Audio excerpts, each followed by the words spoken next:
დინამო არენაზე ცნობილი კომენტატორის გიგა გვენცაძის ფილმის დიდი გუნდის პრემიერა გაიმართა, რომელიც თბილისის დინამოს 13 მაისის ისტორიული გამარჯვების 45 წელს მიეძღვნა. ფილმის ავტორმა ახლებურად წარმოაჩინა ქართული ფეხბურთის 1991 წლის წარმატება. დინამოს მიღწევის შესახებ ისაუბრეს თბილისელთა მიერ დამარცხებული გუნდების, ვესტ ჰემის, ფეინოორდის და კარლ საისის ვეტერანმა მოთამაშეებმა. ფილმი გადაღებულია სპორტის სამინისტროს და სპორტულ ჟურნალისტთა ასოციაციის მხარდაჭერით. დიდი გუნდის ავტორმა განსაკუთრებული მადლობა გადაუხადა საზოგადოებრივ მაუწყებელს უნიკალური საარქივო მასალისთვის.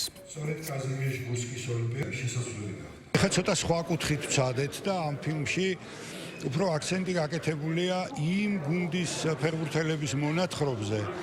ვესტ ჰემი იქნება ეს კარლ საის თუ ფეინორდი, მისი დამარცხებაც მოახერხა დინამო თბილისმა ტრიუმფისკენ მიმავალ გზაზე და იმ რეალურ ძალაზე თუ რა ძალა უპირისპირდებოდა დინამო თბილისს. მადლობა მინდა გადაუხადო, რომ ამ ფილმით თელს საქართველოს ანახებენ და დარწმუნებული ვარ, რომ ყველა კუთხეში ნახავენ, რომ რა დიდებული გუნდი ყავდა.